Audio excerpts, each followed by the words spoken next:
Carl Jung compared Hitler to Mohammed.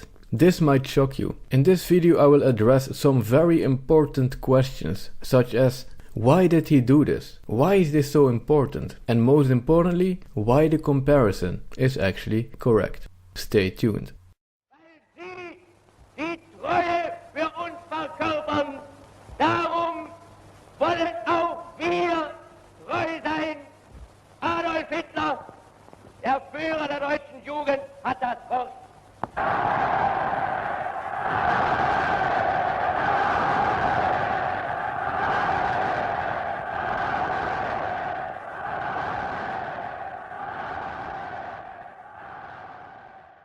Contrary to what most people might think, when Hitler just came to power, people didn't respond in the way that they should have responded, given what happened a few years after. Hitler's rise to power wasn't that much of a shocking event, given the historical context. The Russian Revolution already happened, and in Italy, Mussolini had already taken power. So given the time period, Hitler's rise to power really wasn't that outrageous. Many people thought that it was actually a good thing. Germany's economy was a disaster, and Hitler rebuilt Germany's economy. And it worked. Therefore, Nazi Germany even attracted foreign investors. And what about all the radical rhetoric? The truth is that people in that time period thought, well, there is a distance between words and actions, so it probably won't be as bad in the end. However, the Swiss psychiatrist and psychoanalyst who set the basis of analytical psychology, Carl Jung, thought differently. And this man is quite important within the area of study that is today called psychology. It is not like his ideas still have a lot of influence today, but every student of psychology probably knows who this man is, Carl Jung. And when he looked at what was going on in Germany, he was very concerned.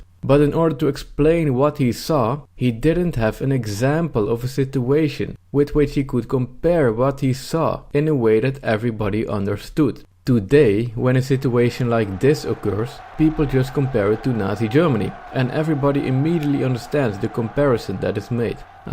That situation. But of course, Carl Jung couldn't use Nazi Germany as an example to compare Nazi Germany to, because the Second World War still was about to happen, and nobody knew that it was about to happen. So in order to explain what he saw in Nazi Germany, Carl Jung had to find the best example that he could in order to explain what he saw. And this example wasn't Italy, and it wasn't the Russian Revolution, and it wasn't Christianity at its worst moment. In order to explain what it was that he saw happening in Nazi Germany, the comparison that Carl Jung came up with was Islam.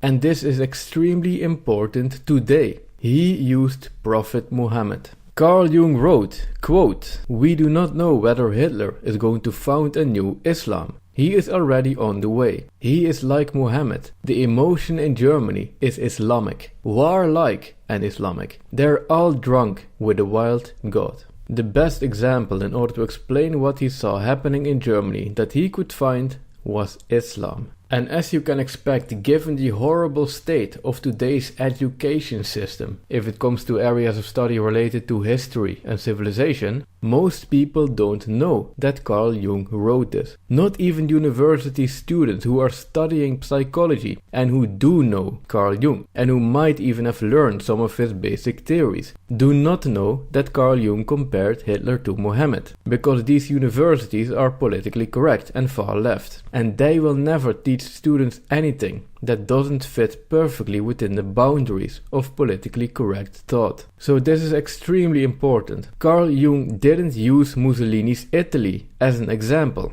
Just think about this. He didn't use Mussolini's Italy. He also didn't use the emotions during the 30 Years' War as an example. And he didn't use the Spanish Inquisition as an example. What he saw was something else than these things. He saw the psychological state of the people living in Nazi Germany, and he compared it to the psychological state of supporters of the ideology that is Islam. And this comparison actually makes perfect sense if you take a honest look at both ideologies. Because what Nazism and Islam have in common are the following. Both are collectivist ideologies that make a distinction between people who belong to the group and people who do not belong to the group. There are Aryans and non-Aryans. There are Muslims and non-Muslims. Both are supremacist ideologies that claim that members of the group are superior to people who are not members of the group. Muslims are superior, the rest is inferior. Both are totalitarian ideologies which do not allow for people to go against that which is dictated, and both ideologies are anti-Jew, which really doesn't need any clarification. And as a logical consequence of these ideological similarities, even Hitler himself, on multiple occasions, spoke very highly of the Muslim world. For example, according to the book Hitler's Apocalypse, Jews and the Nazi Legacy,